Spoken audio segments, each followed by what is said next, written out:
Hey everyone, welcome welcome back to the channel. और आज की इस वीडियो में हम बहुत ही इंपॉर्टेंट टॉपिक के बारे में बात करने जा रहे हैं, जो कि आई थिंक सबके लिए बहुत ही ज़्यादा ज़रूरी है, क्योंकि ये आई थिंक एक जनरल नॉलेज टॉपिक है जो कि लोगों को नहीं पता है, क्योंकि लोगों के बीच में इतनी अवेयरनेस नहीं है और बहुत से लोगों ने इन टूल्स को अभी तक यूज़ करना ही नहीं सीखा है, इसलिए भी लोगों को नहीं पता है।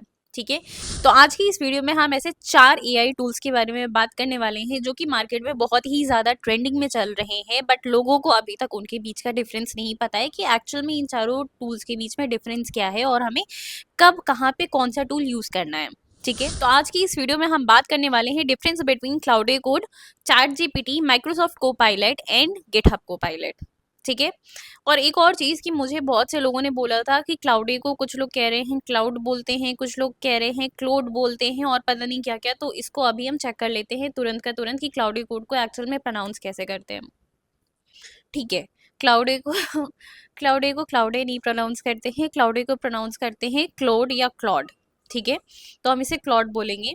ठीक, तो आज की इस वीडियो में हम बात करने वाले हैं difference between chat GPT, GitHub Copilot, Microsoft Copilot and cloud code और एंथ्रोपिक एआई। ठीक है, ये दोनों सिमिलर ही हैं, बट इसको कई लोग एंथ्रोपिक एआई भी बोलते हैं और कई लोग क्लाउड कोड भी बोलते हैं। ठीक है, so without any further delay let's start the video, जहाँ पे हम बात करने वाले हैं कि एक्चुअल में क्लाउडी कोड बाकी सारे टूल से कैसे डिफरेंट है, जैसे कि गिटहब कोपायलट है, माइक्रोसॉफ्ट कोपायलट है, चैट जीपीटी है। इन सब से एक्चुअली में ये क्या डिफरेंट कर रहा है। तो देखो, गिटहब कोपायलट एक ऑटो कंप्लीट टूल है, मतलब कि यहाँ पे अगर आप कोड लिख रहे हो तो उस कोड के आने वाली अगली लाइन में क्या आप लिख सकते हो, इस चीज को प्रिडिक्ट करने का काम करता है गिटहब कोपायलट।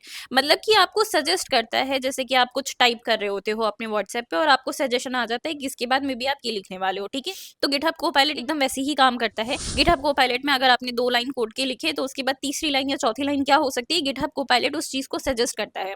तो आपका अगर मन है, अगर आपको लग रहा है कि हाँ मुझे इसके आगे यही कोड लिखना है, तो आप इंटर करके उसको यूज कर सकते हो। अदरवाइज अगर आपको कुछ और कोड लिखना है तो आपको वो चीज मैनुअली लिखनी पड़ती है। गिटहब कोपायलट जो है वो लाइन बाय लाइन आपको कोड सजेस्ट करता है, बट एक्चुअल में वो कोड आपके लिए लिखता नहीं है। चैट जीपीटी जो है वो कन्वर्सेशन के लिए बेस्ट है। ठीक है, वो आपको कोड बना के दे देगा, कोड स्निपेट दे देगा, फिर आपको वो कॉपी पेस्ट करना पड़ेगा अपने वापस से उसी सॉफ्टवेयर पे जाके। ठीक है, तो इसमें आपको अलग अलग विंडो ओपन करनी पड़ेगी, एक विंडो से दूसरे विंडो में जाना पड़ेगा, ये सारी चीजें करनी पड़ेगी जो कि बहुत टाइम टेकिंग होती है। अब बात करते हैं माइक्रोसॉफ्ट कोपायलट की, तो ये माइक्रोसॉफ्ट के प्रोडक्ट्स में बहुत ही अच्छी तरीके से काम करता है, जैसे कि वर्ड्स है, एक्सेल है, पावर पॉइंट है, इन सब में ये बहुत ही अच्छी तरीके से परफॉर्म करता है। बट अगेन ये प्रोडक्टिविटी के लिए अच्छा है, ये प्रोडक्टिविटी के लिए ऐप बनाया गया है, ये स्पेसिफिक कोडिंग के लिए नहीं है।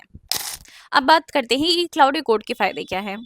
तो भाई ये पूरे टास्क को हैंडल करता है, मल्टीपल फाइल्स बना सकता है, कमांड्स रन कर सकता है, खुद ही एरर्स को चेक करके उसको फिक्स भी कर सकता है। आपको बस गोल बताना है और वो अपने आप एग्जीक्यूशन कर देगा उस चीज का। मतलब कि आप मैनेजर बन जाओगे और ये आपके वर्कर की तरह काम करेगा। और एक बड़ी बात कि ये आपका कॉन्टेक्ट समझता है, मतलब कि आपका पूरा प्रोजेक्ट जिसमें कि आपने डॉक्यूमेंटेशन, आपकी पीडीएफ, आपके लिंक्स, ये हर एक चीज को पढ़ेगा और उसको समझेगा। ऐसा नहीं होगा कि अगर आपने कोई लिंक दे दिया तो इस लिंक को वो रीड नहीं कर पा रहा है, या फिर अगर आपने कोई पीडीएफ को फेच किया या अगर आपने कोई पीडीएफ प्रोवाइड किया तो वो इस पीडीएफ को रीड नहीं कर पा रहे।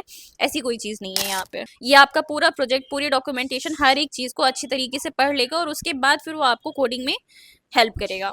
मतलब ये आपके पूरे प्रोजेक्ट को और डॉक्यूमेंटेशन को समझ लेगा और उसके बाद फिर ये आपकी हेल्प करेगा। इसीलिए ये हर बार सेंसिबल सॉल्यूशंस देता है, रैंडम कॉपी पेस्ट की तरह काम नहीं करता है। तो ठीक है, यहाँ पे हमारा पूरा वीडियो एंड हो चुका है, बट उसके बाद भी एक बार वीडियो को समराइज करने के लिए हम डिस्कस कर लेते हैं कि चैट जीपीटी किस लिए यूज होता है। तो चैट जीपीटी एक जनरल एआई असिस्टेंट टूल है जो कि हम यूज करते हैं नॉर्मल कन्वर्सेशंस के लिए, एक्सप्लेनेशंस के लिए और लर्निंग के लिए। ठीक है, उसके बाद सेकंड नंबर पे आता है हमारा माइक्रोसॉफ्ट कोपायलट, जो कि एक प्रोडक्टिविटी टूल है। ये हम सिर्फ और सिर्फ माइक्रोसॉफ्ट की ही एप्स के लिए यूज कर सकते हैं, जैसे कि वर्ड हो गया, एक्सेल हो गया, पावर पॉइंट हो गया। बेसिकली माइक्रोसॉफ्ट 365 के अंदर जितने भी एप्स आते हैं माइक्रोसॉफ्ट के, उन सब में हम माइक्रोसॉफ्ट कोपायलट का यूज कर सकते हैं, बट ये सिर्फ और सिर्फ हमारी प्रोडक्टिविटी को इंक्रीज करने के लिए बनाया गया है।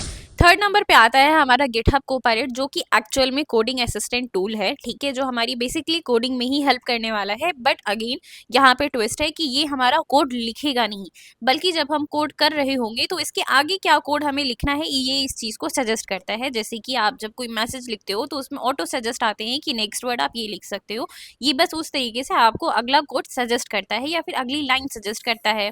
ये आपको कोड कंप्लीशन में सपोर्ट करेगा, बट एक्चुअल में आपके लिए कोड लिखेगा लिखेगा नहीं कि आपने बस प्रॉम्प्ट दे दिया और ये आपको पूरा कोड लिख के दे देगा ना। फोर्थ नंबर पे आता है हमारा क्लाउड कोड, जो कि हमारे सारे टास्क को एक साथ हैंडल कर सकता है।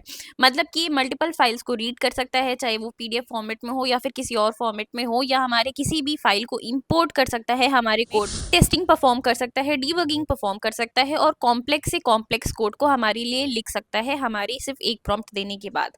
ठीक है। और सारे कोड के पीछे का लॉजिक, रीजनिंग, हर एक चीज को ये एक्सप्लेन करते हुए चलता है ताकि आपको ये सारे कोड समझ में आ सके।